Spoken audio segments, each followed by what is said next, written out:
Whoa, that cleric looks way too excited. Lost Meridian is a newly released 3D deck building roguelite with questionable visuals, a difficult yet fair combat system, a surprisingly deep party customization, and a lackluster map progression, all combined under an astonishingly low price tag. I am Dorian the Explorian and I played the first 2 hours of Lost Meridian to see if it is real fun or a refund. We start off by picking a party of 4 characters out of a small yet growing roster, which works in the form of a holy trinity with a tank, healer and 2 damage dealers. Once we are finished with the choice of our companions, we see the 4 heroes galloping on a linear map, moving from one point of interest to the next. These are, more often than not, combat encounters on a 3D, non-grid based battlefield, and are sometimes random scenes we are faced with a dilemma we can solve by picking a desired outcome and hope for the RNG gods to be on our side. First, we tackle the entertaining yet sometimes frustratingly long fights in Lost Meridian. In a turn and mana based combat, we take actions according to our character's initiative.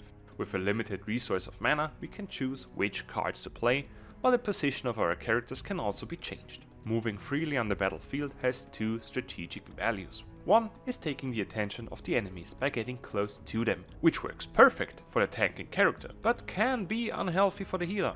While the second area of the movement is important to get into range for attacks and have a clear line of sight, since projectiles will hit the first target they find, and even though there is no friendly fire, would you like to have an arrow in your back or your knee? I used to be an adventurer like The variety of the character's cards is vast and can grow even further, since every one battle lets you pick an additional card out of 4, while some of the spoils can also be artifacts your characters can wear. Getting back to the combat area itself, the simplicity of the system combined with the movement and variety of cards lets us pull off satisfying combos. These cards and their effects can be further enhanced with the already mentioned artifacts. These items can be picked up from random encounters, the not too frequently showing shopkeeper, and by finishing a boss monster in one of the 3 maps. Granted, there might be more, but I only explored 3.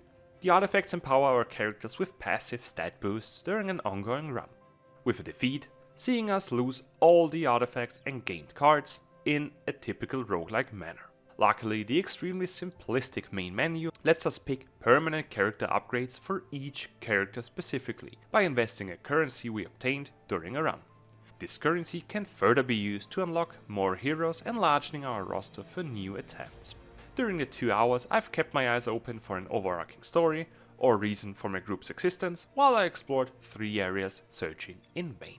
These maps strangely varied in style of movement, with the first and third map seeing my group traveling by horse in a linear progression, while the second area was a dungeon that gave me the option to choose where to go to. This choice of map progression gave me the feeling of having a bit more control over my adventure, while the other style of movement was more set dressing. After 2 hours of game time, many decent battles and enjoyable card variety later, I came to the conclusion that Lost Meridian's lackluster map progression and missing story keeps the balance with the entertaining combat system, and would for me result in a slight tendency to refund if there wasn't a surprisingly cheap price tag of $7.79.